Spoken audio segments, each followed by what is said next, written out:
Hello everyone, good morning, dear authors and invited guests. Welcome to the technical session 4F.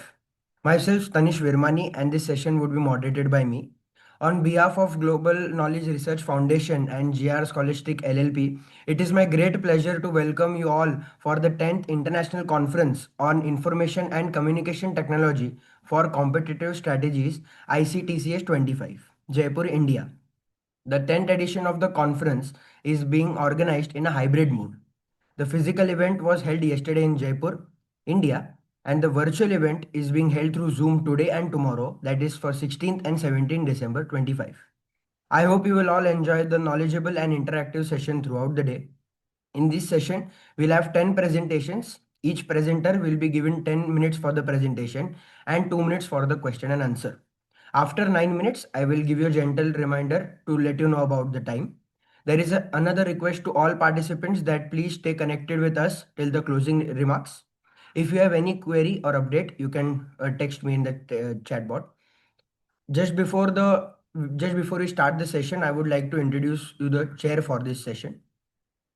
The chair for this session is Dr. Geeta Nawale.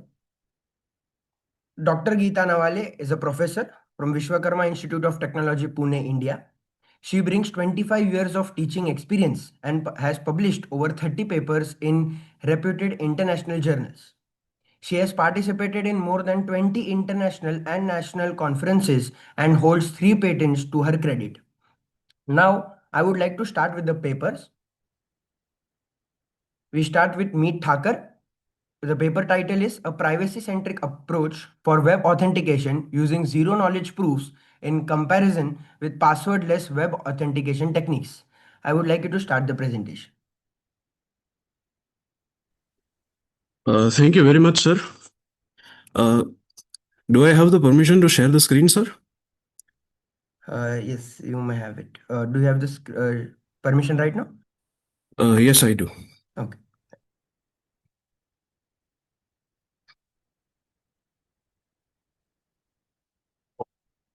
Uh, is it visible, everyone? Yes, you may start. Okay.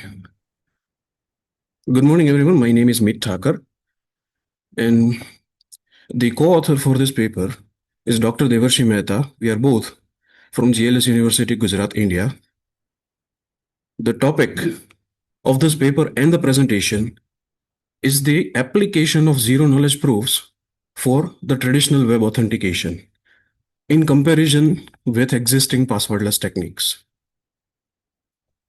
Before I go about how this is applied, how this can be applied to web authentication, I would like to give a brief introduction about zero knowledge proofs first. The idea is that one party can prove to the other party that they know something without actually revealing the secret. For example, this one is actually used a lot in Ethereum and many other blockchains. Uh, if you are aware about this, Ethereum, for example, has multiple layers, multiple levels where transactions happen. Level number two is where thousands of transactions happen, for example, and level number one has to verify all the transactions that all transactions succeeded right properly. So what level 2 does is it creates the proof of all of these transactions, a single proof, and this proof is verified by the next level. So the next level doesn't have to check all the transactions individually. This is a cryptographic technique, so it involves some heavy mathematics, but the paper is just about applying the same concept to web authentication, that in a way that server can know whether a password is true or not based on just a statement, just a proof from the client. The server doesn't have to store the password. The server doesn't have to even receive the password through the network. That's the idea in this paper. There are some already existing experimental projects which are doing this right now. There is a project on GitHub. It is currently available. It is called ZK Login. ZK Login, right? It applies this same concept, but it applies it to social sign-on, login with Google, login with some other providers. I would like to apply. I'm exploring the option that applying whether applying zero knowledge proofs to the standard web authentication is a good idea or not. So currently, what web applications do, or any kind of client server architecture applications do, is that they receive the client enters the password onto a browser, for example. This password is then transmitted to the server. The server will hash the password, for example. These hashes, right, the provided hash and the stored hash in the database, which are compared. And finally, whether the password is correct or not, that response is given back to the client by the server. That is the current traditional password authentication method. There is a problem with this, that the database will have some kind of encrypted or hashed form of the password. And this has proved to be a challenging thing, right? A challenging challenge to maintain these secrets in the past, because breaches do happen. Databases are breached. For example, quite a long time ago, actually, Yahoo's database got leaked. The usernames and passwords. LinkedIn database, the Aadhaar data of India was also leaked, for example. So these are generally big attack vectors for malicious parties. There are passwordless methods, of course, which are very popular right now. We have the magic links. You receive a link in the email, you click, and you are already logged in. Or OTP based systems. You receive an OTP either on email or mobile, or through SMS or through email. We have WebAuthn, which is relatively new compared to other techniques. You use some kind of a hardware device, such as a fingerprint sensor in your computers, if you know this. You use the fingerprint sensor and you can log in into some accounts. For example, GitHub supports this. And OpenID Connect, or single sign-on, or OAuth 2.0, login with Google, login with GitHub, login with Facebook and other providers, right? Third-party login providers. They have their own drawbacks also, that you have to rely on those services, you have to depend on them, and sometimes deployment can be a little bit problematic because of them. Because you're still not relying on yourself for this part, you're relying on other parties in most of these cases, most of passwordless approaches. So ZKP can be used, it is a strong use case for web and API authentication. So this research paper explores this idea that what are the comparison between the existing passwordless techniques and a normal traditional password based login, but that uses zero knowledge proofs. During authentication, what would happen if we were using zero knowledge proof? That the client would create a mathematical proof, a cryptographic proof on the client itself, inside the browser itself. This proof is then transmitted to the server, and this proof is checked by the server. Now, this proof has the same limitations as transmitting the normal passwords through the network, but there are ways it can be overcome. Although it is not a part of this paper, the server will check this proof, and if the proof is valid, the user can be logged in. Otherwise, if the password is incorrect. And there are quite a few benefits of this, that there is no plain text password transmission to the server. No one can intercept them in case of a network level attack. Someone breaches the HTTPS encryption and they are intercepting the packets. They would not be able to understand what is being transmitted because it is all cryptographically secure. Insider threats are also reduced. If someone is leaking data from inside the company, server doesn't have the password at all. So even if the database gets leaked, it is not that sensitive, because the again the passwords are not there. And some governments and some compliantary organizations will require some systems to not store sensitive information, such as GDPR. That if you have a healthcare application, you have to store the information of patients, for example, in encrypted formats. So this also has a use case for that. There are quite a few challenges also because of this approach. That zero knowledge proof involves a little bit of mathematics, more mathematics compared to regular development. You have to create mathematical circuits. They have to be compiled to WebAssembly. The browsers have to use them to generate some proof. And developers generally, because they want to ship features, they generally tend to just use ready-made libraries for everything. There are also some over performance problems because you have to generate a proof and it can be a large proof. It can take a little bit of time on the client side. There is no standardization. W3C or any kind of other organizations, they have not standardized anything related to zero knowledge proofs. If the server doesn't have the password, how can you reset the password? That is also a big question. And there are some integration challenges with existing systems that if you want to introduce this approach into existing systems that are already working, it can be quite a bit of challenge. And browsers which do support WebAssembly can only use this approach. Older versions of the browsers will not be able to do this. There is a bit of a comparison table here, but it says the same thing I verbally just explained. Excuse me, sir. This is just a gentle reminder. Then 9 minutes are up. Okay, sir. Thank you. So, magic links, you have to have the possession of a device. WebAuthn or FIDO2, they are hardware based. You need a hardware to just log in into a system. OpenID Connect, it will require you to have dependency on third parties. And lastly, zero knowledge proof, it works just like traditional authentication. You just put a password and it is more secure compared to the existing systems. That is what this table is about. Quite a bit of security since the database, even if it is leaked, there is no sensitive information that is transmitted anywhere. So leaks can be considered a non-issue if we are using zero knowledge proofs. The server will never store the secrets. It is a strong alternative for password-based systems. There is still a need of improved developer tooling. There is no easy way for developers to make these things. They have to know they have to know how to make a circuits, how to compile them, how to integrate them within web APIs and front ends and everything. So that's all from my side. Thank you.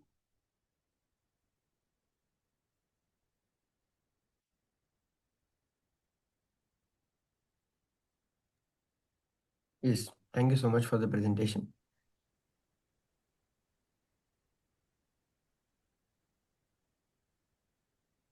You can close the screen share. Okay, thank you, sir. Yeah.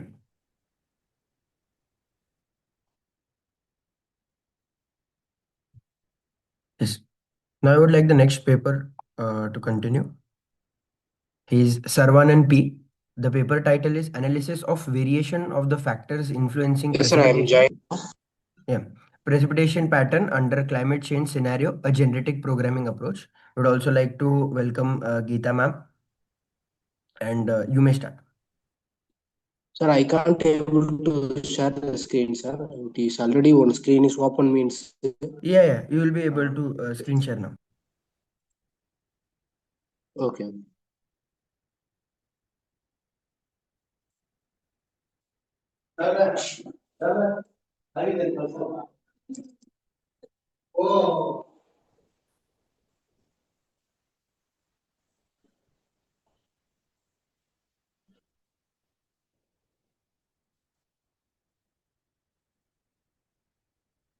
Okay, sir. I just starting.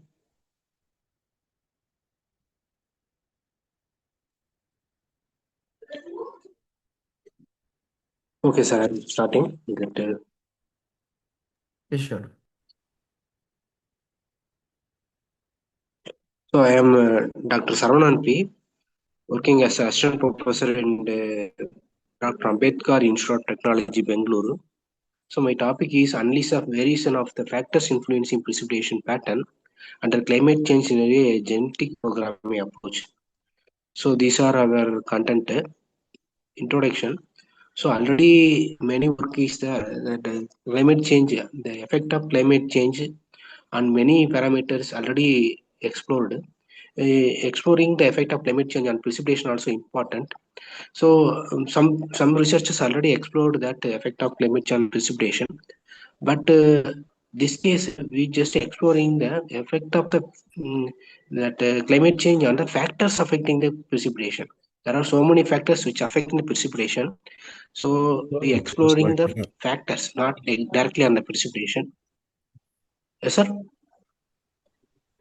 Then we explore that many researchers already used many artificial intelligence techniques, but artificial intelligence techniques just predicting, but we don't have an idea about how it is predicting. That is a black box model, like artificial neural network or many other latest techniques are only giving just a black box model, doesn't give any idea about what it is predicting. But genetic programming is not like that. It is a gray box approach. It is giving an equation that, and also it is giving the relation between the input and output in terms of equation. So this particular tool is not used in the prediction of. In addition, that many researchers, some researchers used to predict the GP for precipitation. They didn't use that how they didn't use the equation for the interpretation. We used that. So the objective is generating the equation and generate equation for the past 40 years. The past 1942 till now, 20 years we just splitted. 80 years, 84 years totally. So we split it into 21 years each. In each and every 21 years, how the factors are changing. Some factors uh, positively related, sometimes some factors negatively related, some factors absent. So we found the reason for all these. We explore the reasons. That is a thing. Then the study area is Bangalore rural. For this, we splitted the total data 1941 to 2024. 84 years data is splitted into four different time span: 1941 to 61, 62 to 80 to 83 to 2003, and 2004 to 2024. Like that, four different parts we splitted all the data, and we found we modeled precipitation using the wind speed, relative humidity, temperature, surface pressure, and the cloud cover. We modeled that. We found equation for four different equation for these four different time span, and we and how it is changing. For that, we using genetic programming.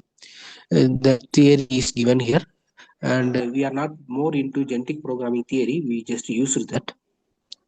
So this is the first 10 year how the relation between the precipitation and the relative humidity, precipitation and the other parameters.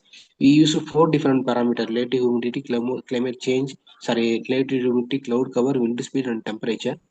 See here, the relative humidity and cloud cover is directly proportional to precipitation, and the wind speed is indirectly proportional to precipitation for the first 10 year, 1941 to 1961.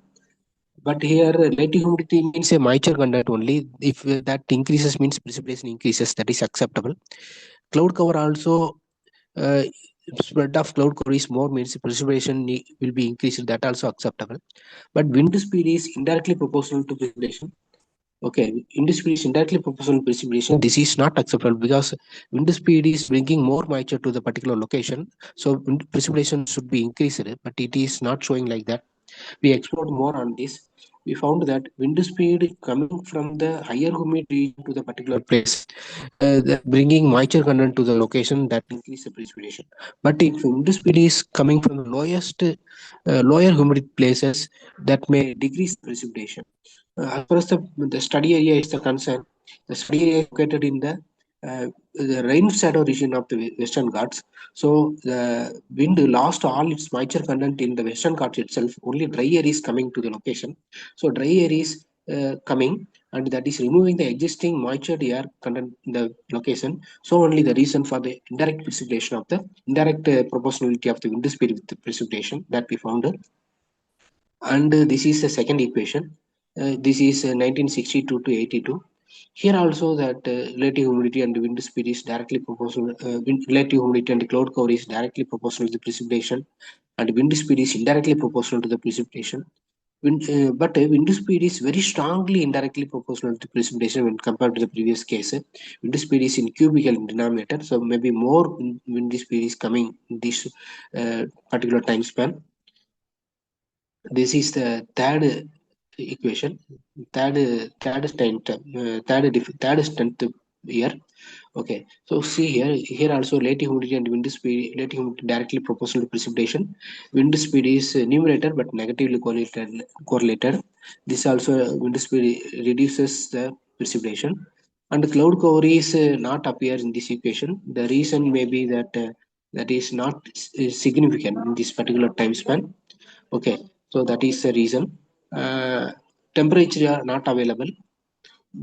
So this is the fourth time step. The fourth time step, uh, temperature available when compared to all the previous time step. The fourth time step, 2004 to 2024, the genetic, all the previous cases, genetic programming omitted some parameters because it is insignificant.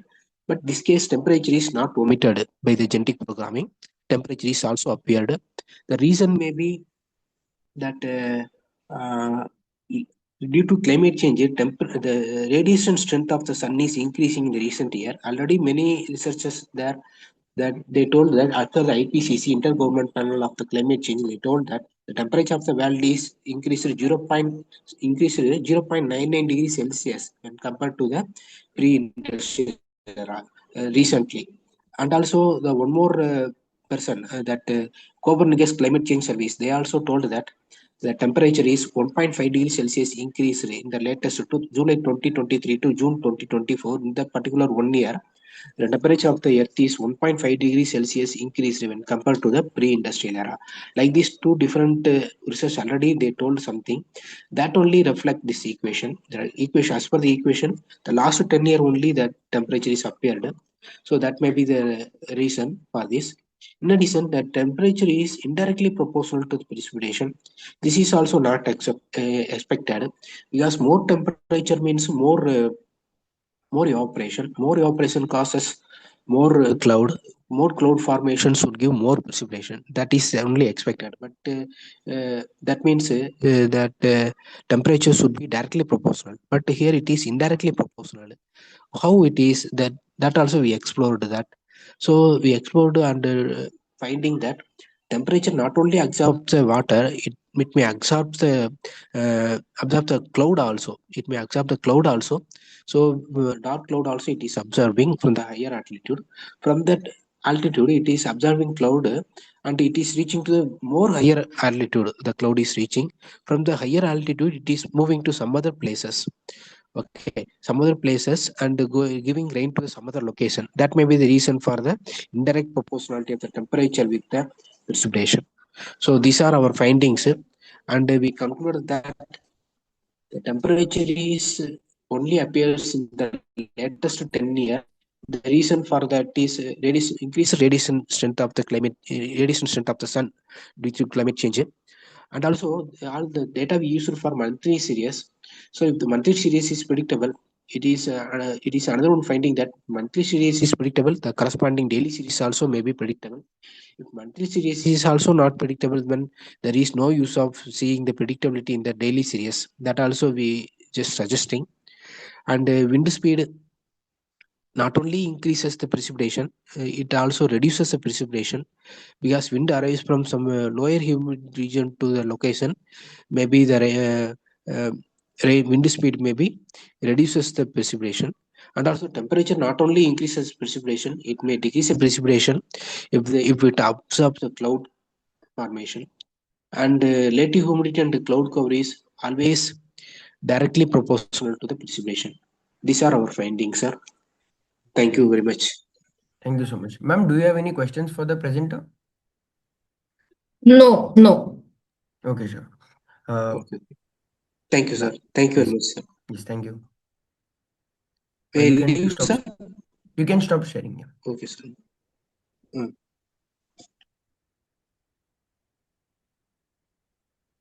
Now I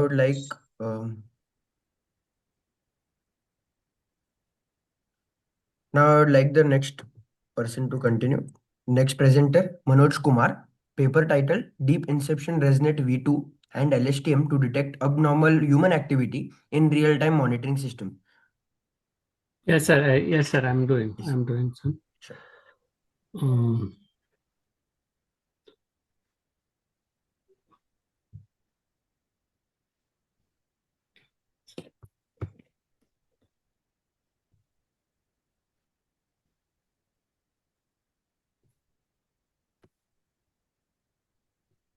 Is it visible, sir?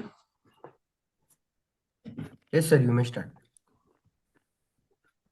Sir, it is. Am I audible? Yes, sir, you're audible. Yeah. One minute.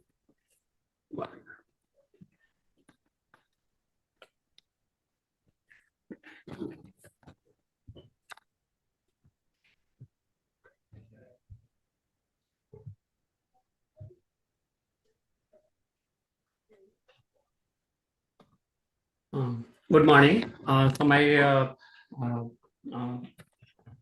topic is deep inception ResNet V2 and LSTM to detect abnormal human activity in surveillance video. So wait. PPT is visible, sir? Yes, sir, it is visible. You are on the first slide. But that is not visible to me. Wait, 1 minute. I'm seeing the title right now. Yeah. Title is Deep Inception ResNet V2 and LSTM to detect abnormal human activity in surveillance video. So this presentation contains introduction, motivation, literature survey, objective, methodology, result and comparison, and after that we will conclude and references given. Then there is a question answer. So with the abnormal human activity detection using video. So problem is that so there is a activity in any campus in any scenario their activity happens and we are not able to provide them efficiently or minimum time to either police will not reach at the same time, medical facility will not reach at the same time. So this will help them to decrease the helping time. So main problem is to intelligently detect those activity through video. All area, public area, and so many private and campuses are totally covered with CCTV. So now, growing use of CCTVs, we need to develop some automatic applications so that could be automatically detect some abnormal activity that is restricted in that area. Abnormal activity itself need to define for a particular reason, so that must be detected in a specific area. So motivation is to right now what we are doing, we have a screen and we are watching each and every screen. For example, if we talk about Delhi Metro Rail Corporation, there is a security room or they were watching the activity. So this is the efficiency of human being. So it might be possible some frames being passed and we miss some frame or constantly we are not able to do that. So there is a need for application that would detect automatically and even raise some alarm or store that frame. And it means to localize that frame where there is an abnormal activity being happened. So this is the main objective and main motivation. And the motivation comes from there are so many stampede happen in recent 5 to 6 months. So why not? And those all spaces are covered with CCTV. So if automatically some application will be there, so that may be there may be a chance to it may be controlled by police officers. So that is the main motivation. We have gone through some literature survey. So there are so many works is published in this area, and data set is already available publicly. UCF 11, where there are 11 activity. UCF sports, there are related with sports activity. UCF crime, where I am working for UCF crime. So that is again, there are some assault, there are some fighting, there are some burning process. So these all are crime, abnormal activity. So that is the point, and that data set is already being explored by so many researchers. So, and they have gone through so many technique itself. So the after going through all these recent application, we have an objective to develop a deep learning based model to automatically detect abnormal human activity from surveillance video.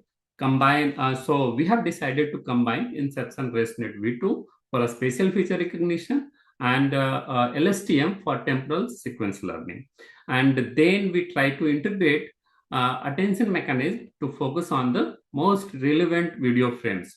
So the next objective is to achieve high accuracy and fast interference for real-time surveillance application.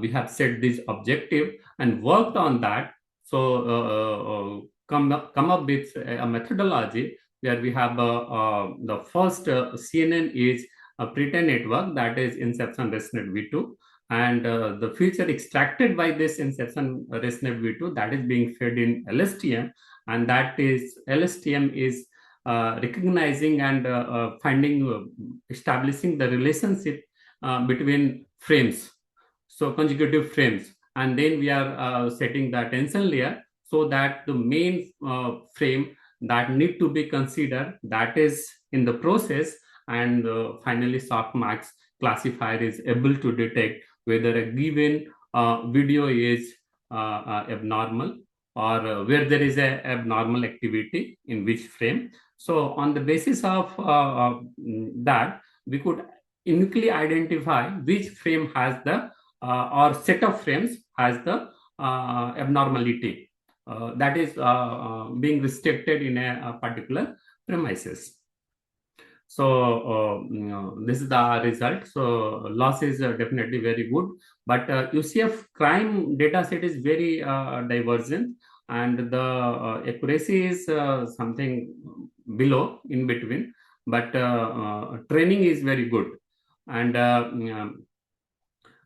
inception recall and precision is also denoted. Now we have compared our method with previous recent research.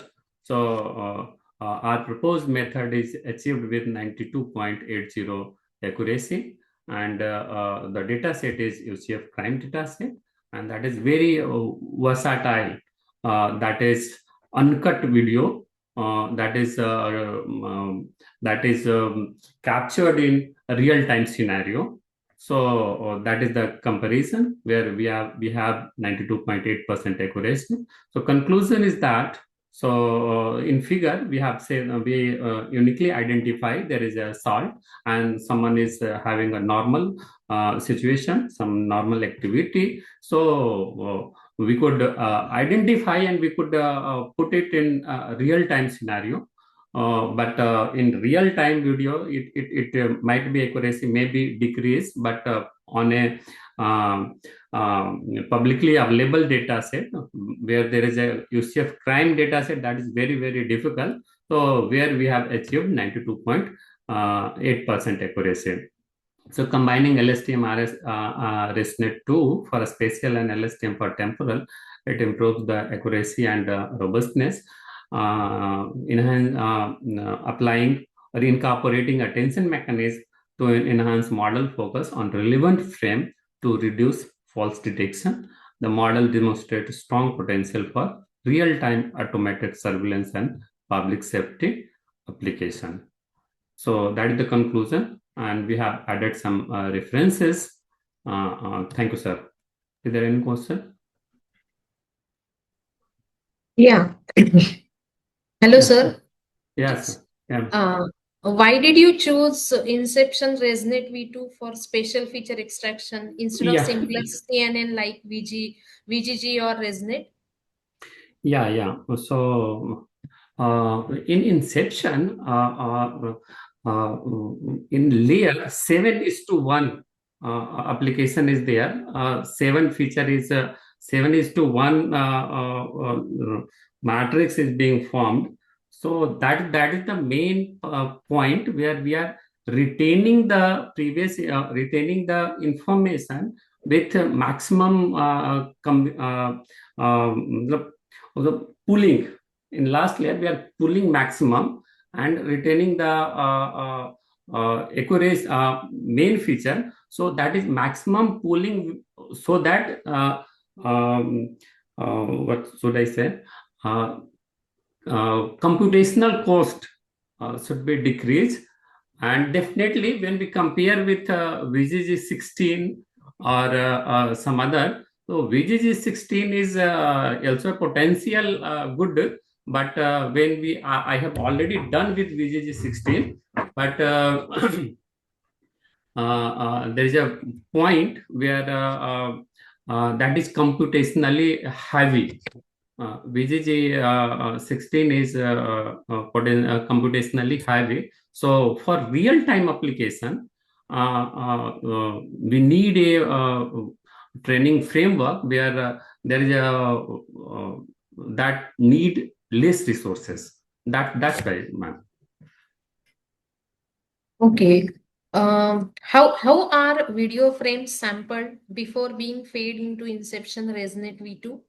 What is the frame rate or keyframe selection or uniform sampling? Yeah. When we are framing that, the selection of frame is on the regular interval. Here I have done only basis on the regular interval. Somewhere else I have done with fuzzy logic, but here I have selected first, then selected 6, then selected 12, then selected 18.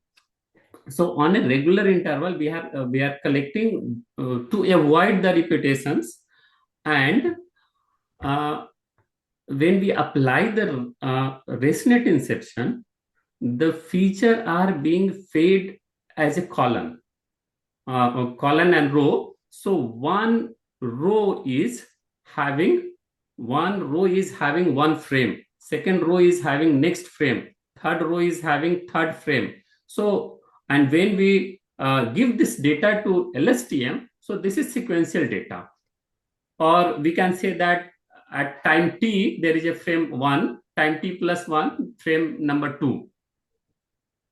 So LSTM is capturing in those in this way to go establish the relationship between data or between frames. Am I convince you, ma'am? Or Yes. yeah. Thank you so much, sir. Thank Sure. you. Thank you. Yeah. Welcome. Is there any question? No, sir. No. Thank you so much. Thank you very much.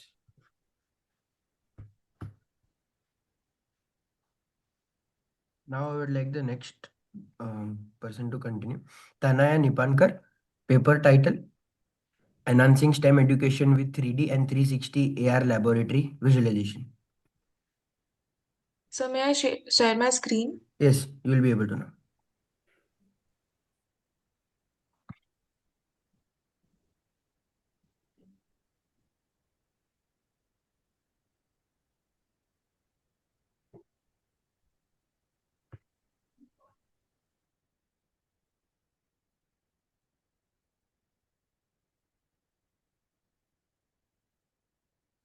So 1 second.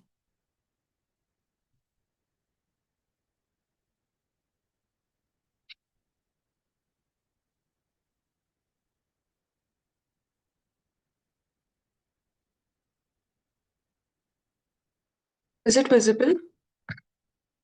Yes, it is visible. You can click the presentation and then start. Good morning, sir.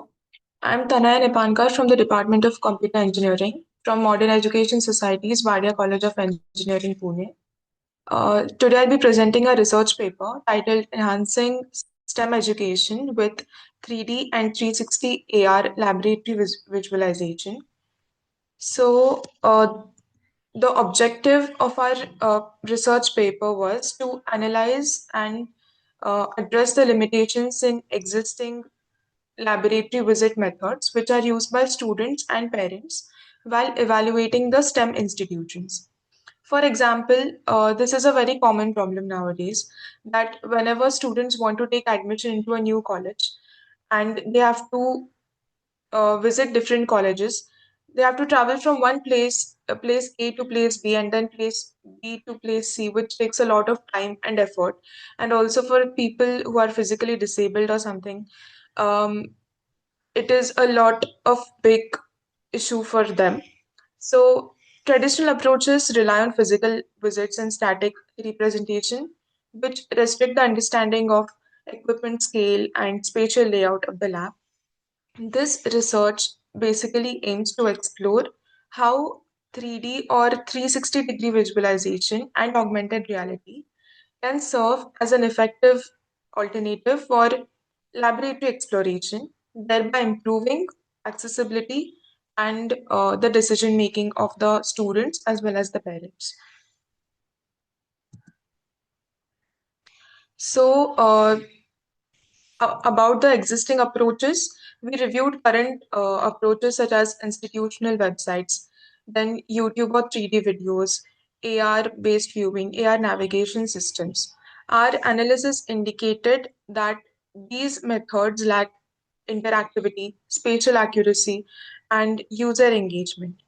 Although some AR and VR based systems exist, they often require specialized hardware or are designed only for campus level navigation rather than detailed laboratory specific visualization. This gap forms the core motivation for our research. So, about the proposed approach, in this, we propose a research framework that integrates 3D models, 360-degree AR visualization, and AR-based interaction to enhance laboratory understanding in STEM education.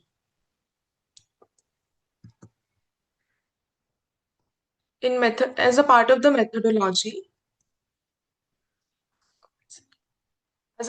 methodology, laboratory environments were captured using 3D shot-based scans, and equipment models were created, and optimized using Blender. All assets, we converted them into the GLB format and ensured efficient rendering and compatibility of the models.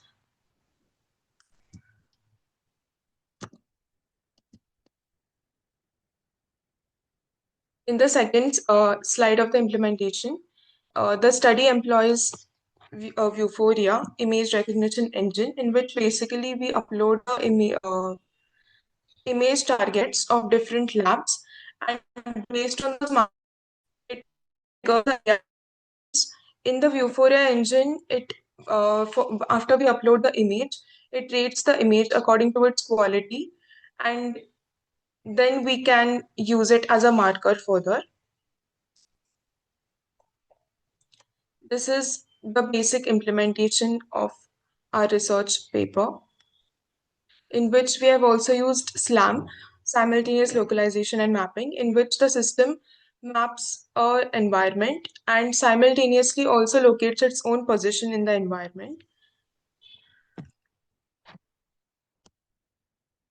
In the we have added colliders to every equipment model to detect user taps or clicks, and for this helps us to detect all the models and interact with them so that users can get a better experience of the lab. For example, if you're traversing through a chemistry lab, then you can pick up all the equipment present there. So it will allow us to do that. Fourth thing is, it will be very accessible to all the users because we are going to integrate it with the college website. The college website will host scanners to scan, so that you will, after you scan the QR code, it will lead you to opening an app in which you will have all the markers present, and they will allow you to have the experience. This is the workflow of our research paper. User will access the college website. User will scan the QR to download the app. Then it will launch Unity AR and scan the image target, which we had uploaded in Vuforia. And that will help us to have the experience. These are the results of prototype. This is like the basic interface of our app that we are planning to develop. It is still in progress and in the testing phase right now. After you scan this lab, this is a image target on the left side, and after you scan this, you get the right side view of the lab. You can also traverse into the lab and uh, zoom in or out and interact with the objects. So, about the conclusion, this research establishes that 3D, 360-degree, and AR-based visualization techniques can significantly enhance laboratory understanding in STEM education. Our proposed approach reduces dependency on physical visits, improves accessibility, and provides a cost-effective digital alternative for institutional laboratory evaluation. Future work can extend this research to multi-user environments. Also, we can make it web-based instead of app-based. And yes, that's it from my side. So. Thank you so much. How scalable is the Unity XR based AR laboratory framework for multiple experiments and STEM disciplines? Ma'am, can I answer this? I'm the co-author. How scalable is the Unity XR based AR laboratory framework for multiple experiments and STEM disciplines? So for our college, every floor has 4 labs. So the data is stored offline in the Unity database. So it is very scalable. We can also extend it to other classrooms as well, because users while visiting college not only visit the labs but also classrooms and other facilities. So it is highly scalable, and there is a plus point also that it doesn't require internet connection for the app to run. Can collaborative or multi-user interaction be integrated into the existing Unity XR architecture? Yes, it can be. Is it? Yes, we can use Unity's XR interaction toolkit as well as other features where. Yes, ma'am. Okay, and last question. Does a QR-based onboarding and image target scanning approach reduce the entry barrier for using AR laboratories? It definitely reduces the effort that is required in the physical visits. That is, you can open and visit the laboratory from anywhere, from your room or from any city or part of the country. So yes, it reduces the entry barrier. Thank you so much. Thank you, ma'am.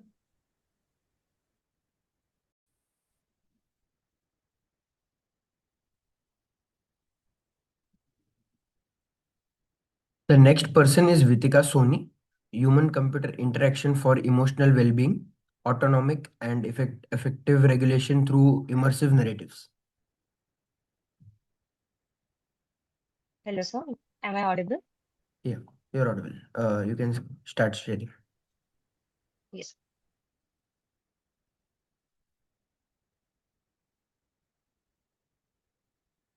Is my screen visible, sir? Yes, it's visible. Just a second.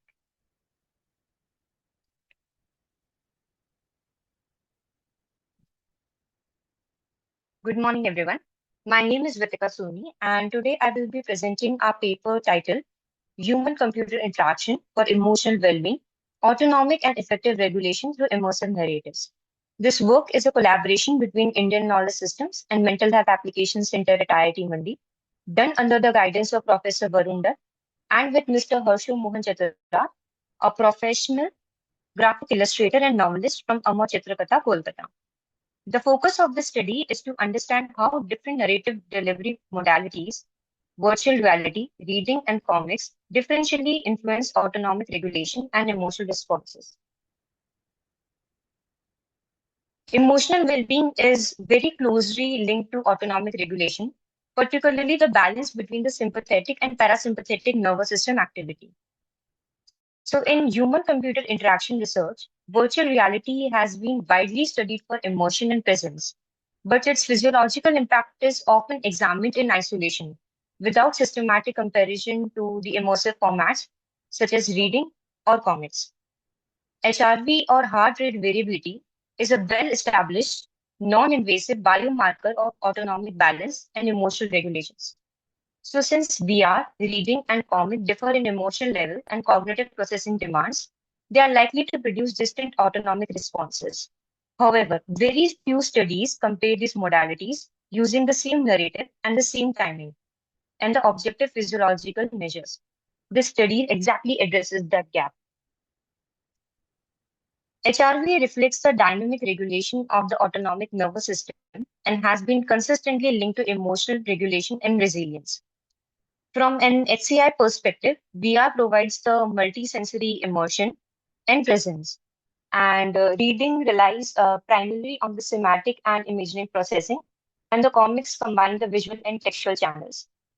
According to the cognitive load and dual coding theories, these formats differ substantially in how users process information. So, despite their widespread use in education and mental health contexts, their comparative autonomic effects remain under examination.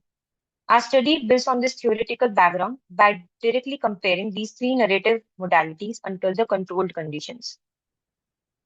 The study has three primary objectives. The first objective is to evaluate the changes in HRV indices, specifically RMSSD and the LFHF ratio, before and after exposure to the same narrative delivered through VR, reading, and comic formats. Second, to examine whether the narrative modality influences emotional responses measured using the positive and negative scores. And third, to compare the relative effectiveness of these modalities in the supporting autonomic regulation with the implications for emotionally adaptive HCI design.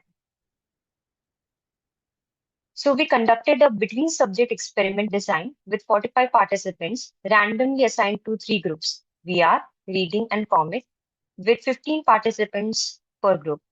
Figure 1 denotes the experimental design for three groups. Each group experienced the same Savitri and Satyavan narrative, differing only in the mode of presentation. The design ensured identical narrative content and matched exposure timing across all the conditions, allowing us to isolate the effect of modality on the physiological and affective outcomes. The study included 45 participants aged between 18 and 25 years with a mean age of 21.6 years. Mostly participants were undergraduate students, primarily from scientific and technical backgrounds. Inclusion criteria was normal to corrected vision and English fluency, while individuals with neurological or psychiatric conditions or those on medications affecting the autonomic functions were excluded from the study. Ethical approval for the study was obtained from the IIT Mandi board for the procedure. The experimental procedure began with participants completing the PANAS questionnaire to assess the baseline effect. So it is a positive and negative effect schedule. It has 20 adjectives. So 10 are for positive and 10 are for negative.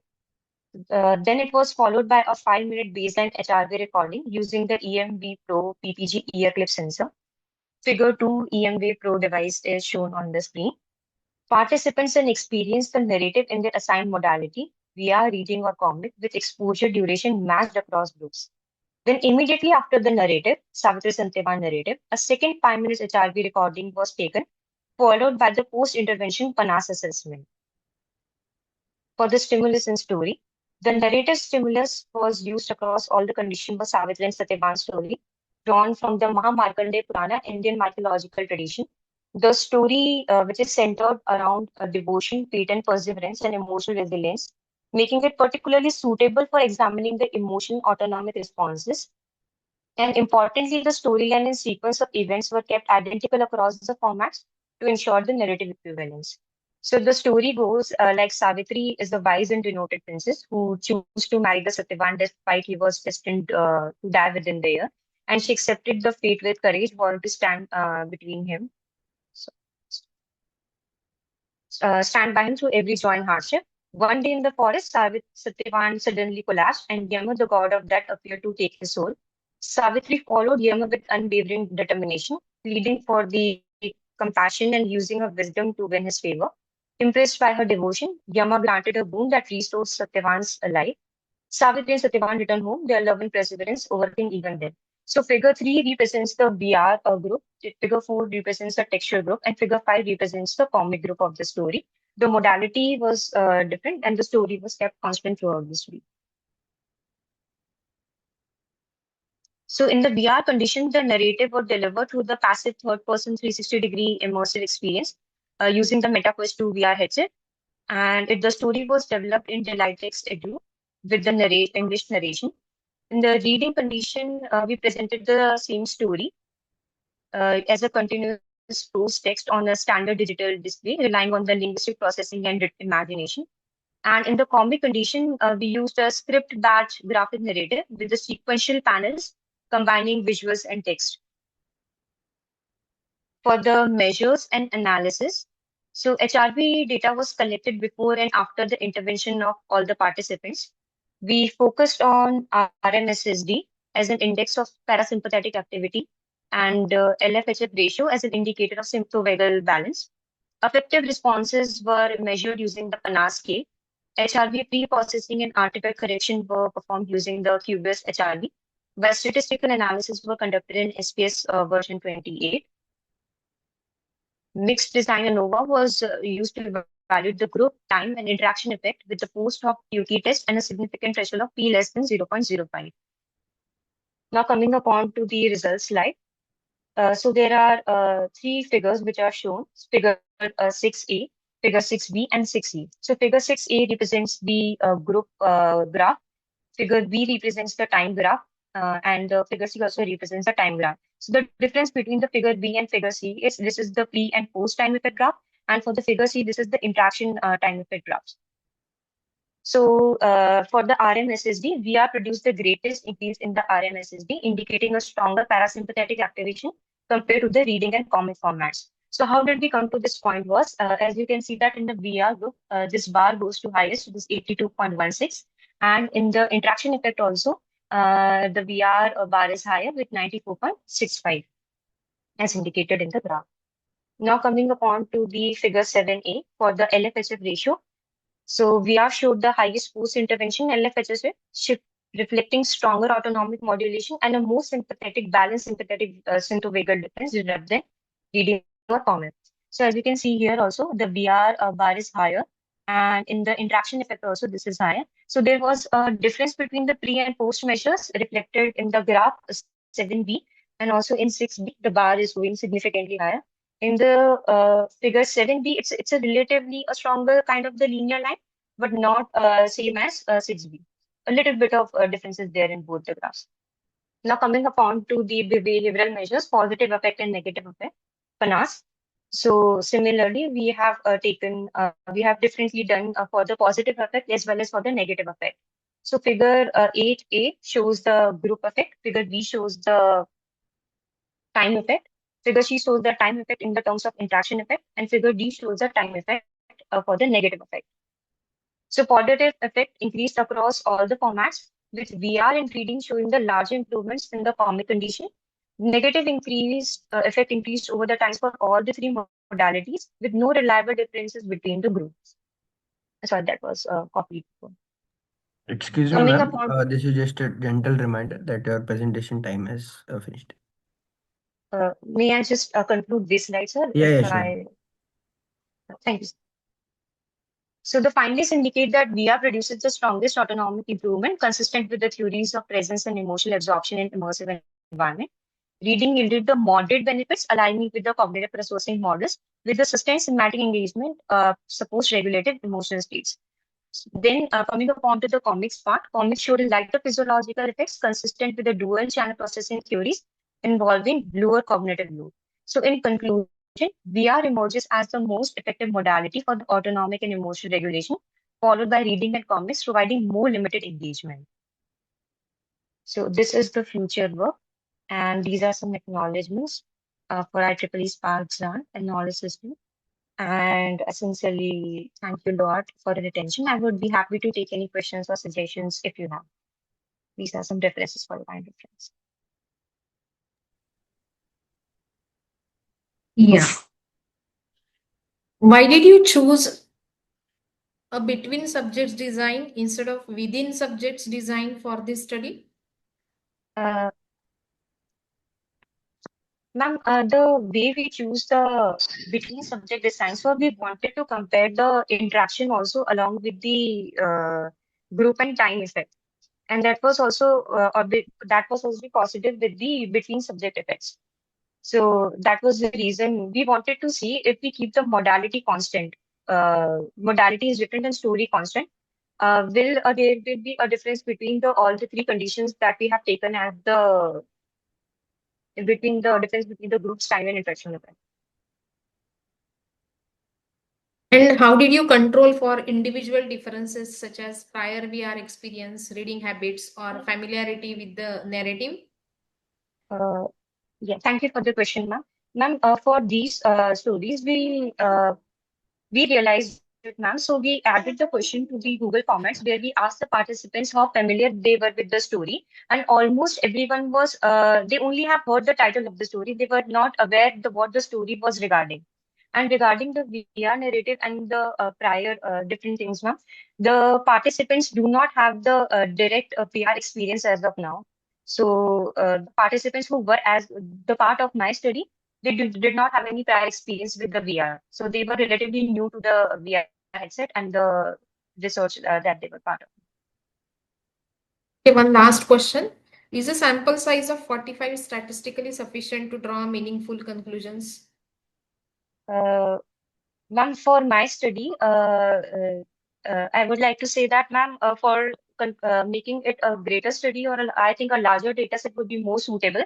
And that I also included in the future work because 45 participants is a relatively good sample size for the university students. But if you were to generalize it for the more greater data set, more greater students for more greater purposes such as implementing in the schools and for the education purposes. Did you conduct power analysis? Uh, no, ma'am, not for this study, ma'am. For the bigger data set, yes, ma'am, I've conducted for the different one. Okay. Thank you so much. Thank you. Thank you so much.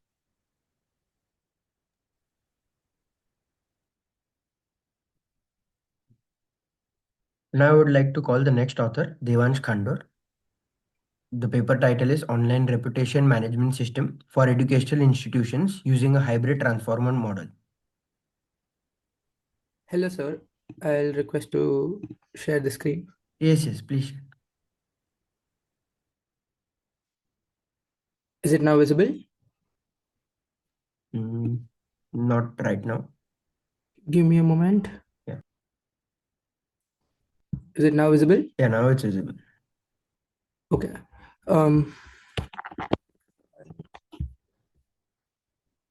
Good morning to one and all present here. My name is Devansh Khandor, a student from KJ Somaya School of Engineering, Mumbai. I'm here to present our research study, which is titled Online Reputation Management System for Educational Institutions Using a Hybrid Transformer Model.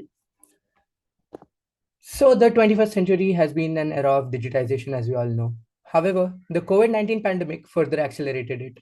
It completely changed the consumer behavior. Now, they rely highly on online reputation of a product or a service before buying it. This drastic shift has not left the educational institutions untouched. Prospective students to a particular institution check its reputation with respect to placements, campus life, faculty, facilities, and much more. For that matter, stakeholders also, they highly rely on the reputation over the web. A single negative review or a bad sentiment can now highly impact the institution. On research, we found out a massive gap. The gap of a structured ORMS for educational institutions, which is data driven. Thus, the proposed framework in our study is built around this massive gap and tries to fill it. During the extensive literature survey that we conducted, we found out several critical gaps. The first one, which was the most common in all the existing work, was static data, which was collected from single source. Now, with the rise of internet, there are thousands of college review platforms, and the most famous ones among them are College Dunya, Shiksha, and Quora, where there are daily reviews which are coming in. Therefore, to increase the coverage and auto data extraction from time to time, we require a proper ORMS structure. Second is that all the ORMS frameworks that are present currently in the world are typically suited for a corporate world. They are very generic, and since our use case is educational institutions, we need relevant and aspect-based sentiment analysis. Third, and the most serious one, is that most of these ORMS frameworks lack prioritization. What happens is there are thousands of reviews coming in every day. However, some are more urgent than the others. It is critical to review the more urgent ones than the rest. Thus, our work bridges this gap by proposing an end-to-end scalable aspect-aware ORM system. We'll go about how my proposed system looks like. This slide presents the overall system architecture of our ORMS. It typically consists of 4 layers. First is the data collection layer. Second is the data processing layer. Third is the data quality assurance layer. And fourth is the sentiment analysis layer, which is the integrated sentiment analysis layer. To begin with, we'll start with the data collection layer. This layer is responsible for continuously gathering public reviews from multiple online platforms, which are relevant to our use case of educational institutions. The key objective here is scalability, automation, and reliability. This is to ensure that the feedback is connected only ethically and consistently. Now, moving on to the data processing layer. Once the data is collected, it flows into this layer. Here, all the raw and unstructured data is now converted into a structured and a proper format. This also involves extracting key entities, making the data suitable for downstream analysis. From here, before going into or applying any other analytical models, we introduce a data quality assurance layer. This layer performs validation checks such as field completedness or normalization. In fact, it also includes something like duplicate removal. Goal is to ensure that only reliable and consistent data is passed forward. This ensures that the data that is being forwarded to the integrated sentiment analysis layer is only robust. Coming to the final layer, which is the main layer, which forms the analytical core of the system, the integrated sentiment analysis layer. This is the layer where the real work happens. This applies a hybrid NLP framework where we combine contextual understanding through transformers, domain-specific sentiment cues, and statistical validation. In addition to that, we also have aspect detection and priority scoring algorithm, which enables the institutions to identify urgency in areas and also bolsters immediate attention. My ORMS is typically built around 2 core methodologies. First is the hybrid sentiment analysis, and second is the aspect detection and priority scoring. The hybrid sentiment analysis framework was a requirement. Since I said that during the research literature survey, we found out that all the existing work is built on single models and the accuracy levels are really low. Therefore, we came up with an idea to build a hybrid sentiment analysis framework. First, we used the so famous Roberta AA model for contextual understanding. However, since Roberta is pre-trained, we decided to bring out the aspect of the educational institutions, and by training it on domain-specific sentiment lexicon, which is specially curated for educational institutions, we try to provide it an aspect review. Third is like a check model that we add, which is the text blob, in order to ensure that there is statistical validation. Therefore, combining all these three, we bring out a weighted fusion strategy, which helps in collectively labeling the reviews or the feedback to positive, neutral, and negative with high accuracies. When I say about aspect detection and priority scoring, what does it really mean? When we are talking about the use case of educational institutions, there are certain terms, for example, faculty, infrastructure, curriculum, placements. These all become very important as compared to the rest. And therefore, we need to give them special priority. We need to keep them more weightage when we are reviewing, these comments. Therefore, this aspect detection that we have included maps sentiment polarity to the correct aspect, which helps us in more detailed analysis. The other thing that we provide, which is probably our USP, is priority scoring.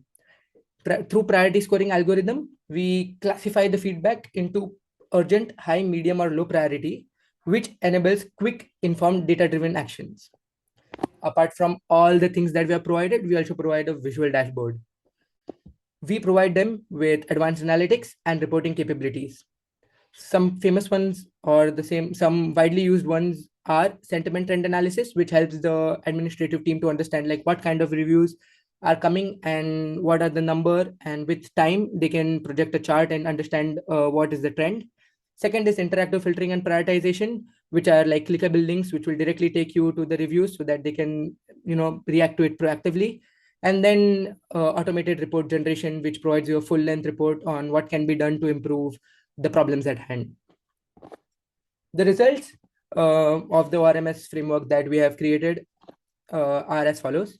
First is like when we compared the model performance in terms of accuracy, precision, recall, and F1 score, the hybrid weighted output that we created outperformed all the three models that we used individually. Alone from the transformer model, it was 4% better in accuracy. In terms of the error rate, the average error rate of the hybrid weighted output was nearly only 5.7%, outperforming all the other models. I believe that only statistics do not prove everything. It is real implementation which makes the real sense. And therefore, when this ORMS was adopted by my college, KJ Somaya School of Engineering, Mumbai, on hearing from the digital team and the administrative team, we heard really positive reviews. We understood that within a month of using the portal, there was a 12% steep rise in the positive comments. Within 2 hours of a negative review being posted, the administrative team could proactively respond to the negative reviews. And the data-driven insights were really helpful for them to make changes and improve. Thus, to conclude, I would like to say that ORMS for educational institutions requires real-time, aspect-aware, and domain-specific analytical frameworks. The system that I've proposed hereby integrates hybrid sentiment analysis with aspect detection and priority scoring. It has demonstrated measurable improvements in feedback quality and also with issue prioritization and decision support. What future work can possibly be integrated to this project to make it more scalable?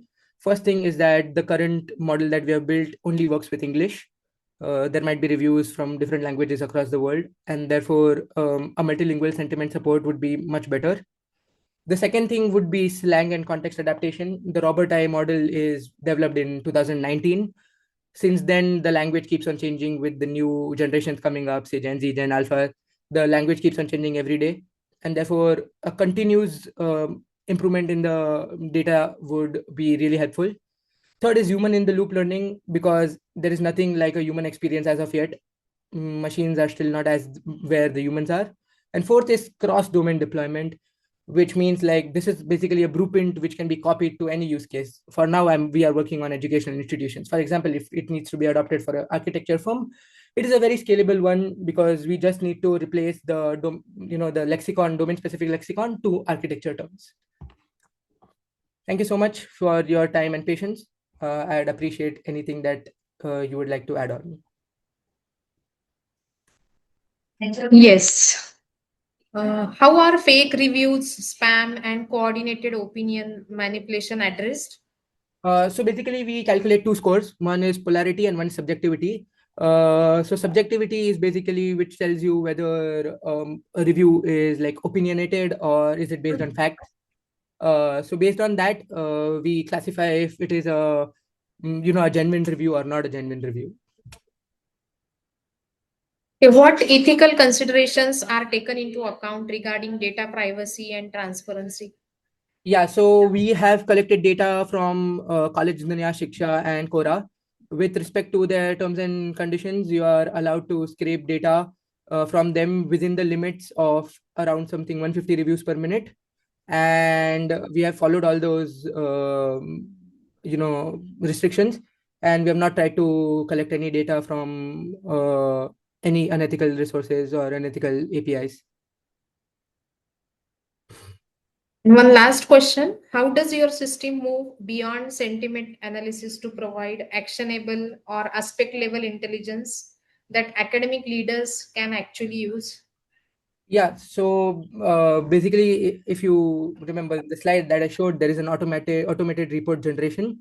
It basically leverages ChatGPT 3.5 LLM, What it does is we provide all the the data that we have in terms of the problems at hand. We provide it to the LLM. We have prompt engineered it, and it gives a full length report of things which can be done, which will help in improving whatever is at hand.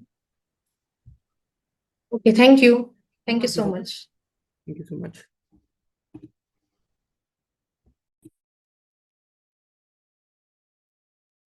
Now I would like the next author, Safikur Rahman, for the paper titled Padip AI and AI-powered learning platform for academic and placement preparation. Hi, sir. Am I audible? Yes, you're audible. Yeah. You can start your screen. Is it visible, sir? Not right now. Yeah, now it's visible. Yeah, sure. Hi, sir. My name is Shafiqur Rahman. So I'm going to present my project called as Padip AI, an AI-powered learning platform companion for both placement and academic. So, for example, main objective is nothing but we are going to bridge a proper communication between the college and the students, as well as in academic, as well as in placement, right? So, the first thing we are having two modules. So, one will be like question paper generation based on the previous year questions, and second will be like placement preparations. Students can either attend the test, or students can either check their efficiency, how they are strong in the particular topic, like that. So, let me explain my.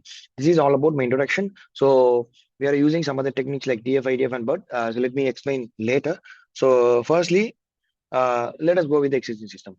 So basically, today students are getting their previous year questions from some other platforms like lots of platforms are there for the particular year like 2018 and 2019 for the particular subject. And so we bridge this. We accommodate all these questions for the particular college in the same platform. At the same time, students are using different platforms for like aptitude, like India Bakes and Prep Insta and Talent Butter. These are all the websites the students can attend their aptitude. So we are building a own platform for the particular aptitude test as well as the placement preparation in our same platform. So this is our two module. So let me explain. So our first module, so which is nothing but question paper generation. So basically, students can either upload their questions. Like for example, let us take college A. If college A is conducting these type of examinations, students can either upload their question paper. For example, another students are searching for a theory of computation for the particular year, for the particular semester. List of questions which has been uploaded before will be listed there. Or if the students click generate question paper, it will generate question paper based on the learning of previous year questions. So we are using a TF, IDF, and BERT techniques for question paper generation. TF IDF is nothing but it's a term frequency, inverse document frequency. So term frequency is nothing but it's going to it's going to find the words which is coming again and again and provide some scores for the particular words. And IDF is nothing which is opposite, which is going to check how rarely the word occurs. So it's going to give a score for the particular words. So both TF and IDF combines and give the proper score for the particular words. So BERT is nothing but it's going to find a meaning based on it's going to give some numerical values for the each word. For example, if the word stack has been founded in the question, same value which has been given to the stack for the next type of words in the using BERT. So BERT is nothing but used to find the meanings of the particular word. So based on the meaning, K-means clustering an algorithm which is used to cluster all the topics, and which is clustered which is used to cluster all the topics in a single platform. So from the intelligent question paper generation, it's going to generate question paper based on the topic. So this is all about our first module, which is question paper generation. Second will be nothing but it's an assessment module where students can either attend a test in MCQs like aptitudes and technical MCQs, like these type of questions has been attended by students here. So basically, if there will be two types in assessment module. First will be question paper generated by the teachers. If teacher can push any questions in the assessment module, students can attend the test. For example, if teacher push computer networks quiz 1 for the particular class CSEA, means the CSEA students can attend their test in their assessment module. So, but this is the first one. Second one will be students can attend their test on their by checking their own efficiency by checking their performance. For example, if students clicks aptitude, time, and work, if and the query has been sent to the OpenAI and OpenAI generate the questions. For example, 15 questions it is going to generate, and it will be pushed into the MongoDB. First, it will check whether the questions for the particular topic time and work is present in MongoDB or not. If it is present, it will give that question and students can attend. If it is not there, it will generate from the OpenAI and the question will be set here and student will attend a test. So based on the performance of the assessment module, we are going to identify the performance of the particular students of the particular topic. For example, if students are very low in time and work, it will show like you are very low in time and work. So please prepare only. And also in the same assessment module, we also provide some other learning resources like, for example, go if you want to learn more on coding, you just go for Geeks for Geeks. It will provide some other sources for that. So this is all about our assessment module. So this is all about our project. Is there any questions for you?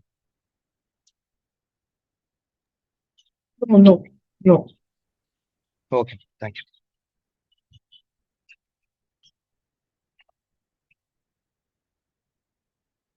May I leave, ma'am? Yes.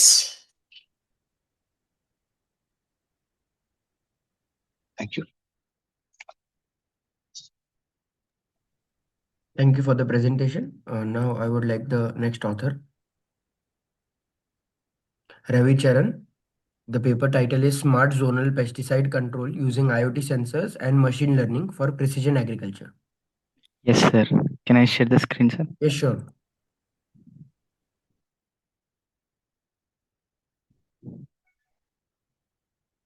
Yes, sir. Is it visible, sir? Yeah, it's visible. Yeah. Good morning, one and all. And I'm like to present my paper presentation that is titled Smart Zonal Pesticide Control Using IoT Sensors and Machine Learning for Precision Agriculture. Myself, Ravi Charan, and I'm from BTech from Andhra Pradesh in Siddhartha Academy of College. And coming to the abstract of our paper. One second. Coming to the abstract of our paper, precision agriculture is aims to optimize the farm productivity while reducing the environmental damage. But most of the farmers will face this because of their excessive pesticides or the inefficient use of the pesticides. So we address this project to deliver the pesticide control using zone based instead of like remaining things. So agriculture field is divided into smaller micro zones. Each one is equipped with the following sensors: capacity soil moisture sensor, BME 280, MQ135. And using this, we'll use the ESP32 Vroom32 microcontroller, which is used to transfer the data through from the ThingSpeak. And we'll use the random forest classifier for this because it is best for it have less noise in this. So we are using the random forest classifier, and it is divided into zones. The pesticide requirement is divided into low, medium, and high. Based on this, the pesticide is spread, and when these readings are being sent to the ThingSpeak, and it is sent to the Gmail notification to the farmer. And even we also use the eco-friendly alternatives such as neem oil or biopesticides when the pesticide requirement is low, so that the crop may live for a longer life. So this comes to the abstraction, and coming to the aim. The aim is to develop a project IoT based sensors project. Our project is based on IoT one, and using the ML to provide the accurate zone specific pesticide predictions and send the real time notifications to the farmers. So this overcomes most of the cases and which is regarding which is many problems present in this generation. Our motivation come from excessive pesticide usage that harms the soil health, crop quality, and human safety. And farmers lack the real time insights. So we are using this Gmail notification in this regarding integrating the sensor based monitor with ML prediction. And coming to the project overview, our overview is the mainly comes out different parts of field. First one is we'll divide the zones into smart zones. Smart zones mean, for example, if there is 1 acre, then it is like small, our small farmers based one. We'll make the four subparts based on the soil readings, and we'll read the in four of the zones. We'll keep this IoT sensor and read the readings, and based on this, whether it is low, medium, or high, then we'll send the notification to the farmer through Gmail. And our purpose is to make the accurate pesticide recommendations using the IoT and machine learning. Using integrating this IoT and machine learning made us more easy for the project one. And the system focuses on data collection, cloud monitoring, ML prediction, and email notifications. The data is collected through these sensors, and we are using the random data sets based on our crop which we are testing. And coming to the articles which are already existing one, these are the mostly related to our project. In brief, I am going to explain this. The first one is the article, a survey on pesticide overuse and its environmental impact. It is a survey based analytical model. It is a no ML one. And coming to the advantages, it provide these advantages are like what we say that these are our outcomes of our project. Means how we took the from that article, provides a strong problem background for pesticide misuse. And second one is like explains environmental risk clearly.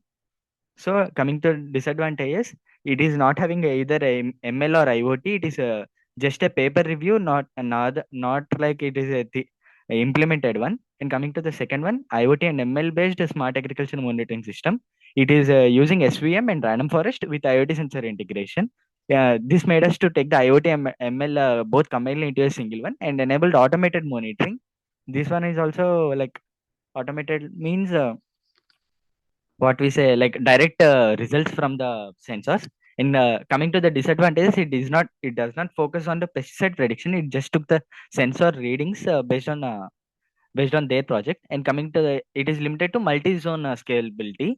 And coming to the third paper is precision agriculture framework using IoT and machine learning. It uses both IoT and ML in classification and forecasting models.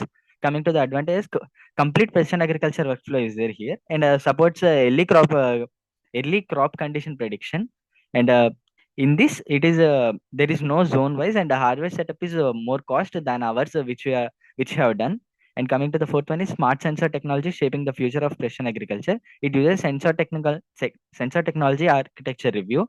It helps in selecting our sensors. Mostly, we use the sensors from this paper itself, and it covers the latest precision farming sensors. So we use these sensors like BME 280 capacity soil moisture and MQ 135. These are in this no ML or predictive models and no real time experiments.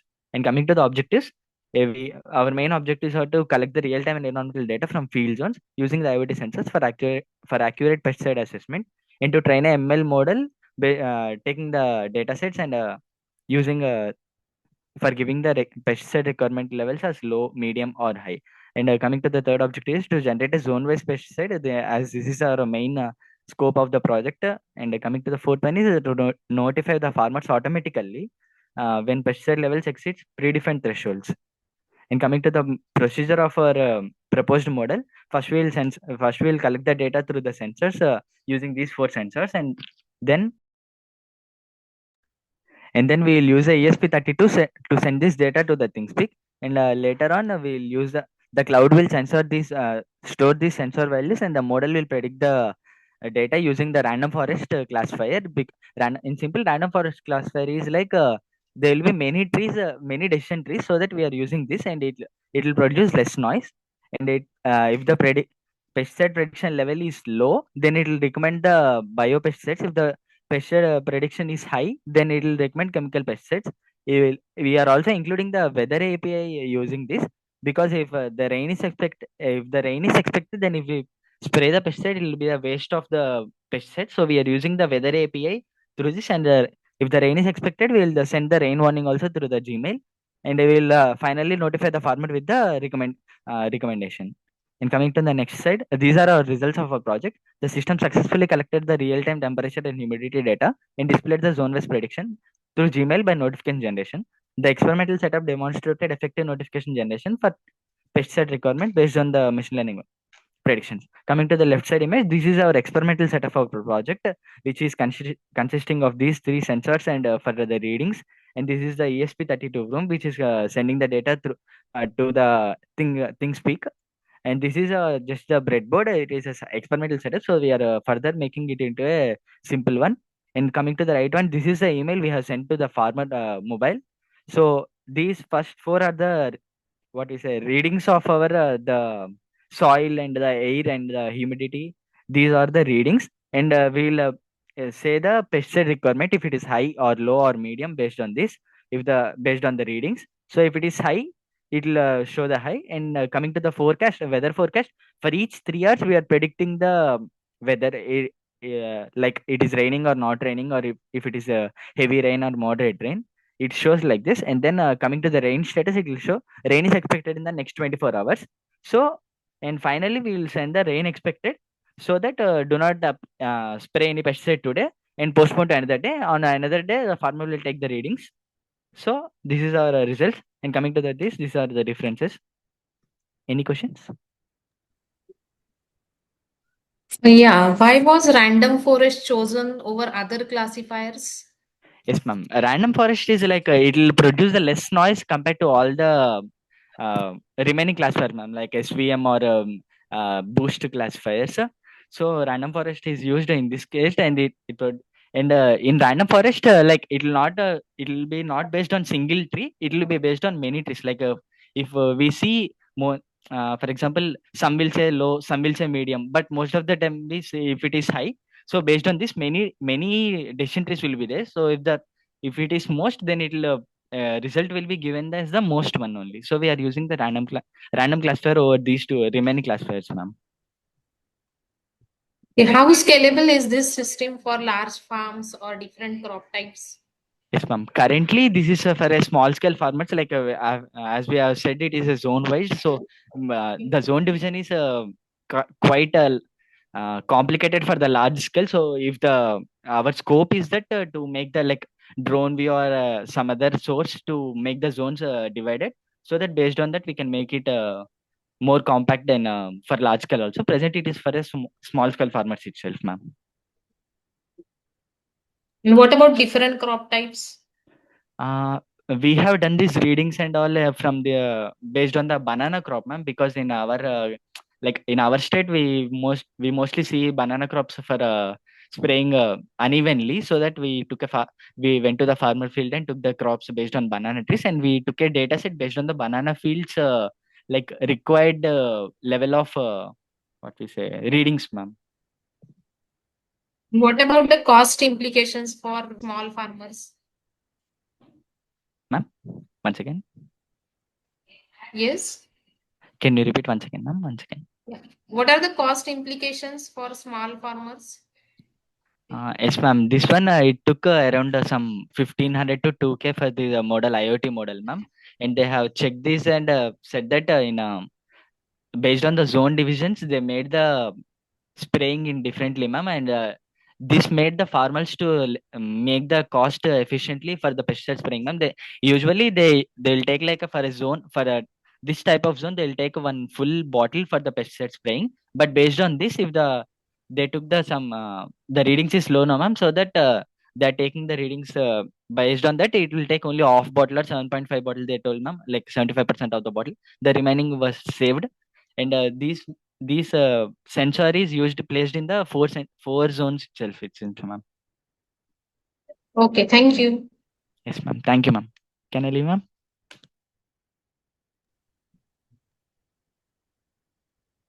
Yes, ma'am. Thank you. Thank you for your presentation. Now I would like the next author, Jaimin Mevada, for the paper title Societal Risks or Generative AI, a Comparative Analysis.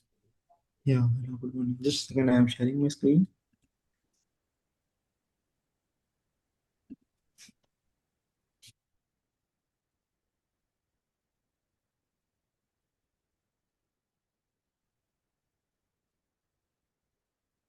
Just a second.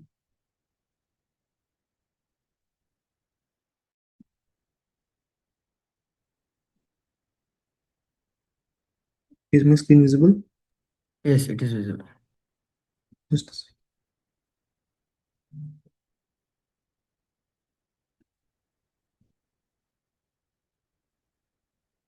Okay. So, good morning, respected chair, reviewer, and fellow researchers. My name is Jamin Mevada, and today I'll be presenting our paper title Societal Risk of Generative AI, a Comparative Analysis. This work is collaborative effort by my co-author, which is Parth Deshmukh, Shubham Panjal, and under the guidance of Professor Archana Lake and Professor Swati Vaishnav. Basically, we are from NMIMS Mumbai. Our research basically focus on understanding how generative AI, while transforming introduction, serious societal risk that demands urgent academic and policy attentions. So this is our abstract. We have added our abstract as well. If we talk about the introduction, Generative AI is likely ChatGPT, Dell AI, Gemini, and DeepSeek models, which have rapidly transformed content creations, like for example content creation, automation, and decision making. However, alongside this benefit, we are witnessing misinformation as well: deep fake videos, political manipulation, biasness, economic disruptions, and even security threats. So this is the motivation behind this paper. It's simple, like critical, simple and critical. Technological innovations is moving much faster than societal safeguard. We see that technologies are evolving day by day. So existing studies are often focused on isolated risk, but there was a lack of comprehensive and comparative and multi-domain analysis of the societal risk, and that is the gap this paper addresses. So, to understand this risk, we must first understand the evolution of generative AI. Starting from 2000 ChatGPT 2019, AI system progressed rapidly to ChatGPT 3 with 1.74 billion parameters. Just a second. With 1.7 billion parameters and enabling human-like text generation. This follows by image generation model like Dell E model, and later multimodal systems such as Gemini and Sora that combine text, audio, and video and images as well. While this advancement improve creative and automation, they are also blurred like line between the real and synthetic content, like making misuse like significant easier, like making like misusing and the data which are generating by chat GPTs and all this thing has been misused. So, if we talk about our scope and objective, the core objective of our study was to systematically examine societal risk of generative AI, like using insights for 30 researcher studies. Like we have used 30 researchers like across from various sector, uh, like across like academia, industry, policy and domains. We mainly focus on five risk dimension, which is first is misinformation and disinformation, ethical and legal challenges, political and social manipulation, economical risk, and security threats. Our goal was not just to identify risk, but to compare prospectively evaluating mitigation strategies and propose balanced governance framework. This is our societal risk which I have addressed, like upon misinformation and disinformation. Like we see that like very fake news is deep seeks and synthetic media threatening democratic process and social stable, especially during the elections. We see during elections there are many fake videos, deepseek videos are circulated towards the social media using the chat gpt or any kind of deepseek ais and all this thing. If we talk about the ethical and legal challenges like biasness, privacy violations, and lots of things are there which can be done. If we talk about the political and social issues, AI misuse in elections as in propaganda. As we talk about the propaganda, whenever there are elections, the propaganda has been calculated among the peoples. Economic and security threat, job displacement, inequality, cyber attacks, and anonymous weapon conquered highly light the security and economical threat. As we see, lots of uh, inequalities are there. Cyber attacks are happening day by day. If we talk about the methodology, this paper follows a comparative literature analysis approach. We analyzes 30 peer-reviewed articles, policy document, and industrial report. This study was categorized based on the risk domain, methodology use, finding and mitigation strategies. A thematic comparison was then performed to identify overlap and gaps across studies. This approach allows us to synthetic insights rather than relying on a single perspective. As we talk about mixed method approach, thematic and effectiveness studies, hybrid qualitative analysis insights, and comparative literature analysis. Uh, if we talk about like major case studies, our finding shows that the societal risk of generative AI are multi-layered and interconnected. First, misinformation. Oh, just a second. Okay. First, if we talk about misinformation and disinformation, AI generated fake news and DeepSeek have underdetermined public trust, especially during the elections and health crisis. Second, ethical and legal challenges. If we talk about the ethical and legal challenges in such a biasness training data, lacks of consent, weak regulations, and making a widespread decisions. Third, politicals and manipulation. Gen AI has been used for election interference, propaganda, and what is known as liar's dividend, where real evidence can be dismissed as a fake. Fourth, economical crisis. If we talk about economic crisis, automation is threatened job displacement, especially in creative industries, while market dominance by a few tech giants increasing inequalities.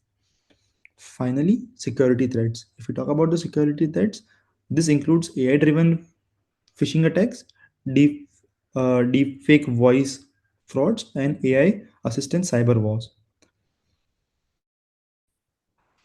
If we talk about the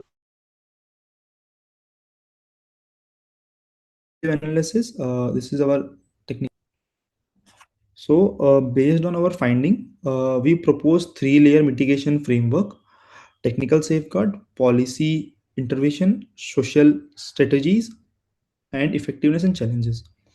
So, if we talk about the technical safeguard, explaining AI like watermarking, adversive training, and content provenance tools.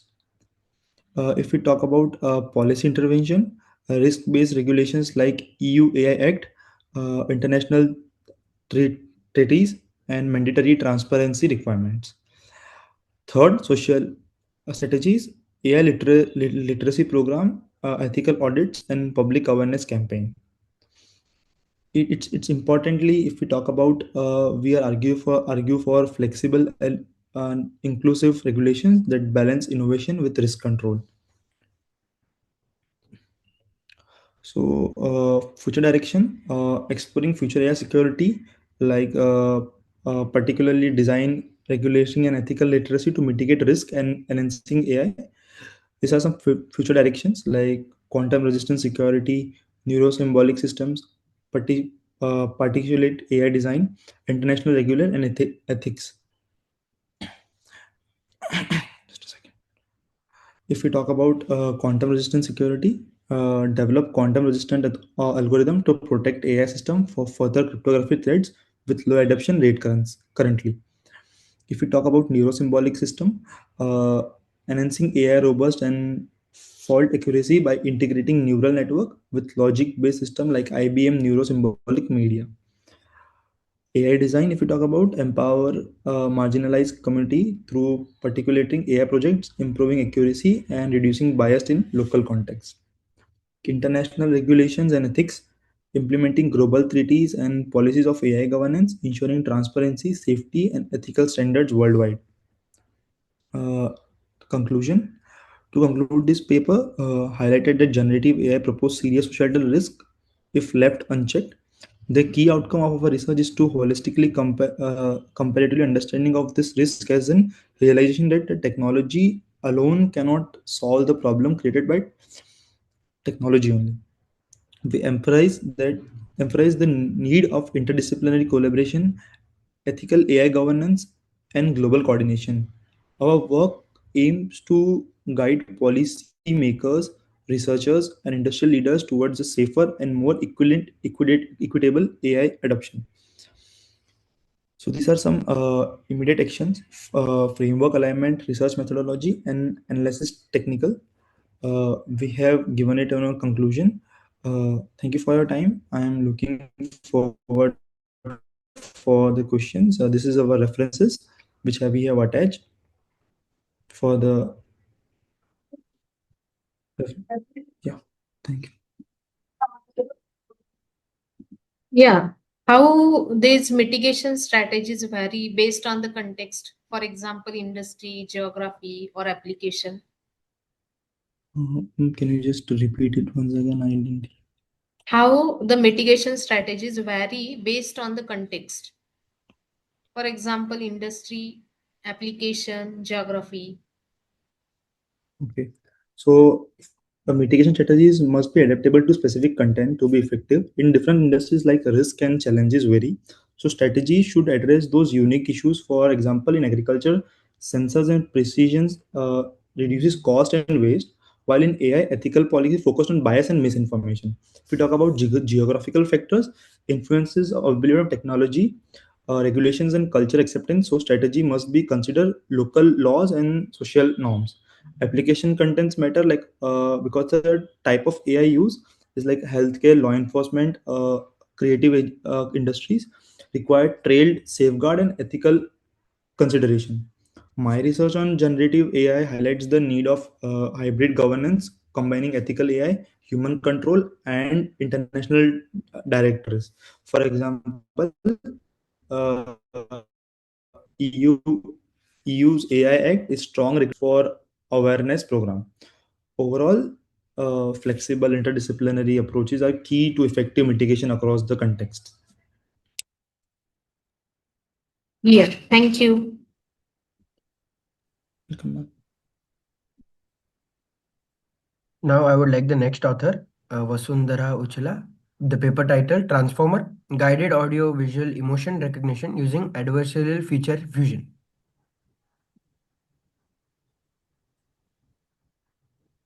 So can I share the screen? Yeah, yes ma'am.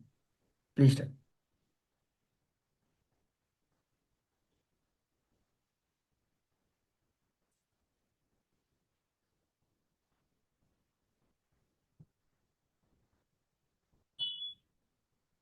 Sir, is it visible in slideshow? Yes, it is mode? visible. Yeah, it is. Good morning, everyone.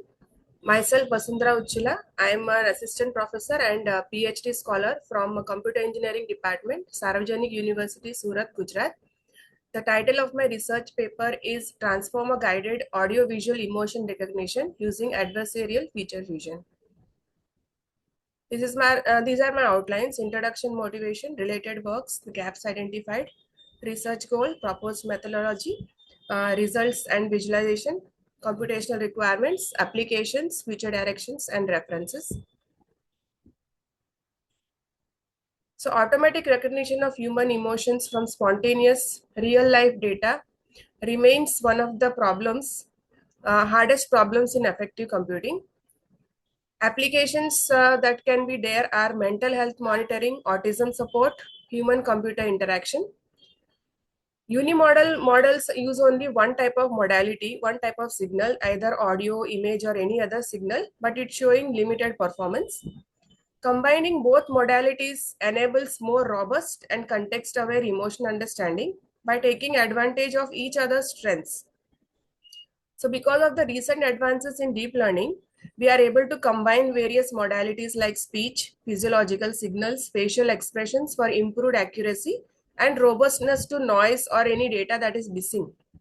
So this is the related work that I have studied. Traditional multimodal recognition systems, they were actually using handcrafted audio and visual features, and they were combining using statistical fusion techniques. Some papers that I have read used deep learning based multimodal emotion recognition systems with the CNNs, RNNs, attention based. And my inspiration is the second paper, Kurian and Tripathi, 2024. They were using adversarial fusion using WGAN.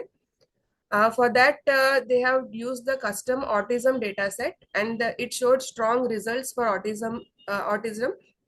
So it is inspiring multimodal fusion techniques. Next papers are mostly based on transformer-based fusion techniques, and they have used variety of modalities like speech, facial, or speech text. And the last paper is using speech and EEG. So based on this, collectively, they identified gaps, capturing how emotions change over time in both audio and video. Now, detecting emotion just by looking at a single frame, it doesn't give accurate results because emotions can change over time. We also need to synchronize audio with the visual. So if audio is going in one track and the image is showing a different emotion, then we cannot tell that this is the correct emotion. So we need to handle the different time scales as well. Audio has a different time scale and images are by frame by frame. So combining these two together, suppose we are combining audio and visual together, we can find a common space for these types of data. convert them into a common format, and then you can able to classify such that they take advantage of each other's strengths. So this is my research goal, to revolutionize emotion recognition through multimodal deep learning. For that, I have used multimodal approach, then transformer architecture for capturing long range dependencies across modalities. Then we have combined these two modalities with the WGAN with gradient penalty to have stable training, and we get a domain invariant feature representation. So the proposed work, it introduces transformer-based multimodal framework for video-based emotion recognition. And for that, data sets I have used is RAVDES and CREMAD. These are open data sets that are available for research. And I have directly operated on video clips taken from the data sets. Our system extracts features from speech and facial expressions. Then it models temporal dynamics, fuses representations for classification. Now I have used only 4 emotion categories: neutral, happy, sad, and angry. My experiments demonstrate strong fusion performance and potential usefulness for autism support emotion detection systems. So this is the pipeline. It consists of 4 stages. Stage 1, audio processing is done with VGGish model and transformer encodings. Stage 2, visual processing with MTCNN, Inception ResNet V1 and transformer embedding. Stage 3, feature fusion using WGAN generator for multimodal alignment. The last one is emotion classification with 4 categories. So looking at the audio processing, first audio is given as a raw audio. It is extracted from the video using MoviePy editor. Now this raw audio is converted to mono and then resampled to 16 kilohertz because we need to match the VGGH model requirements. Then this resampled audio is segmented into 960 millisecond windows. Then they are converted into log-mel spectrograms, and because it is a requirement for VGGish, and these spectrograms are passed through pre-trained VGGish model to generate 128 dimensional embeddings. These embeddings are then given to a transformer encoder. It has 2 layers and 4 attention heads. So the output of this transformer will be an embedding in which every frame of the audio will be compared with every other frame in the whole signal. So that means it is trying to detect which is the frame which is going to get more attention. So whatever is the frame in which high emotional content is there, that particular frame will get more attention. So the output is a weighted context vector that summarizes temporal acoustic patterns. So the proof of this is when I plotted the audio with the help of these 2 plots. So this is a frame by frame x-axis with the attention score that I have got. We can see that the red color dashed line, that is a top frame which has given the highest attention score. Similarly, if we see the actual spectrogram that I have given as to input, so you can see the red color box. The red color box, it is bounded. This is getting the highest attention score. Next, visual processing. Visual processing, when the from the video we extracted images frame by frame at 5 frames per second, and then they are given to MTCNN. So as MTCNN is a popular model for detecting faces, so we have used that.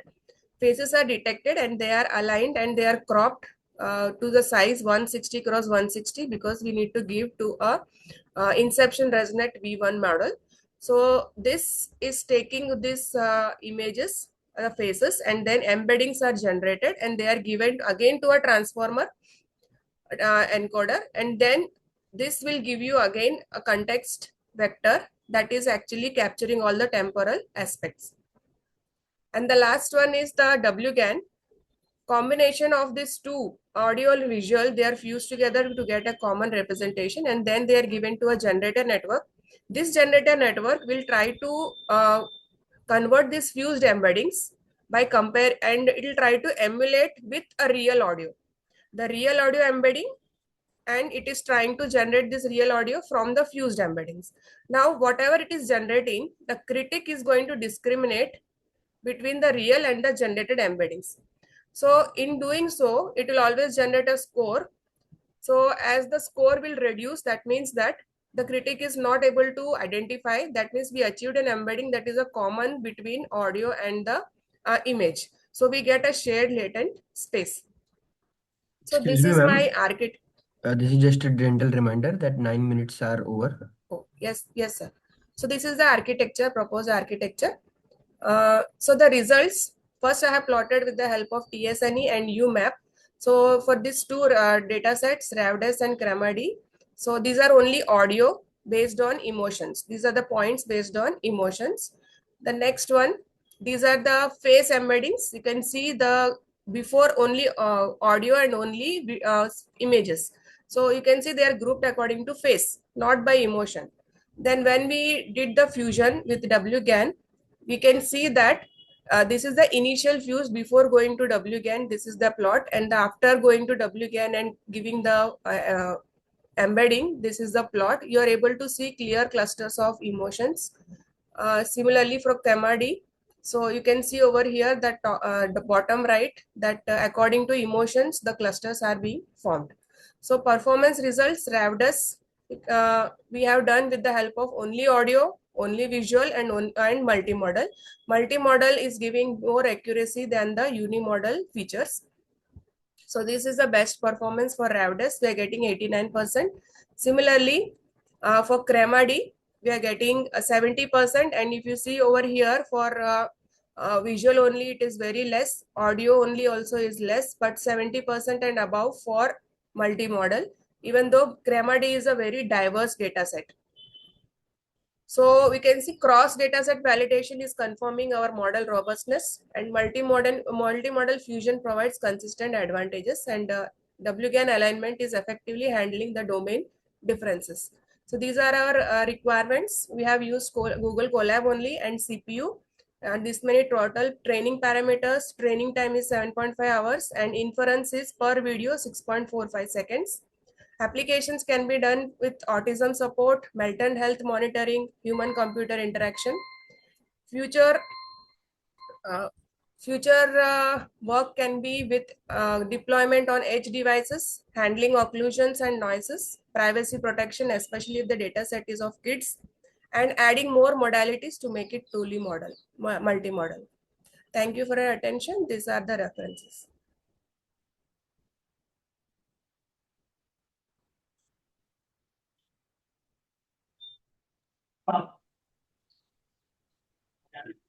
Hello. Yes, ma'am. Yes.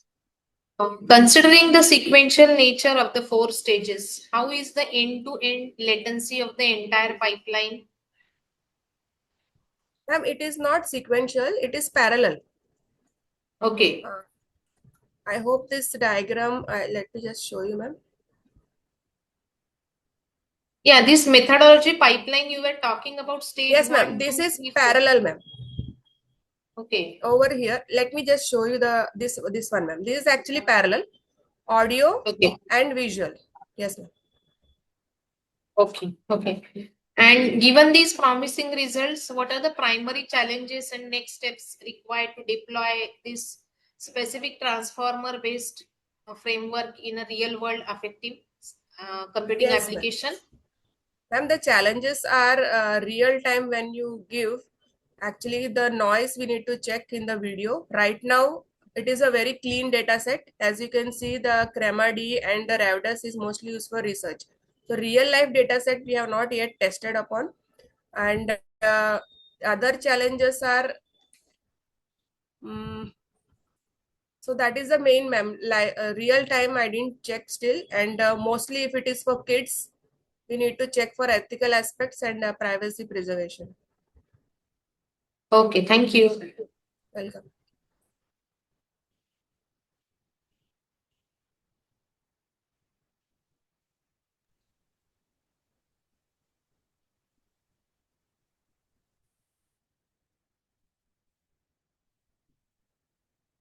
Ma'am, you can stop sharing your screen.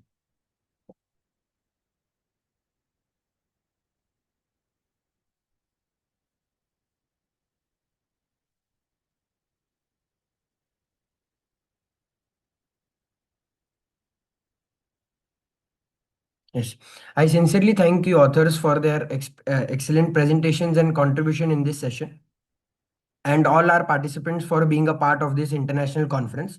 I hope this session was informative enough. We, on behalf of the whole team, thank you for the support during this 10th version and all the previous 9 versions of the conference. We'll be very happy to have you in the 11th version in 2026. All the presenters who have presented, yeah, one second.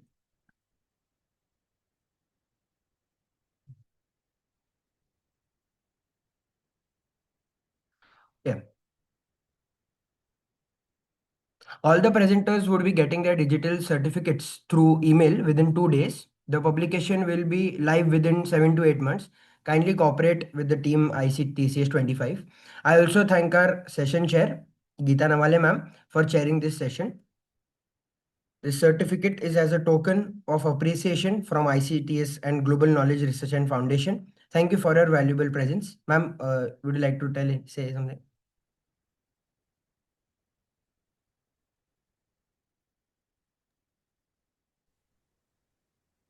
Yeah, thank you so much, Tanish.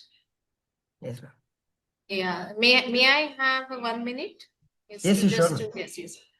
Okay, I must commend the authors for their clarity of presentation, methodological depth, and openness to the discussion. The questions raised and interactions today indicate that these works can be further strengthened through cross-domain collaboration and extended experimentation. I encourage all authors to continue refining their research, explore wider variations, and consider publishing extended versions.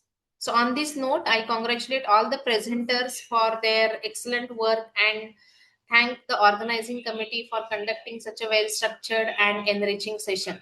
Thank you all, and I wish you a very successful continuation of ICTCS 2025. Thank you so much. Thank you, ma'am. I would request everyone to please switch their videos on because I have to click a virtual image.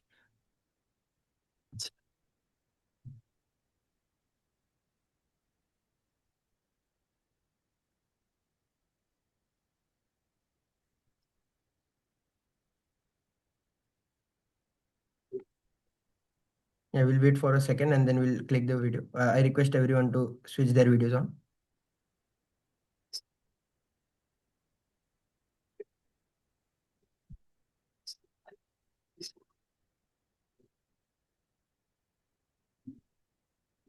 Yes, thank you so much.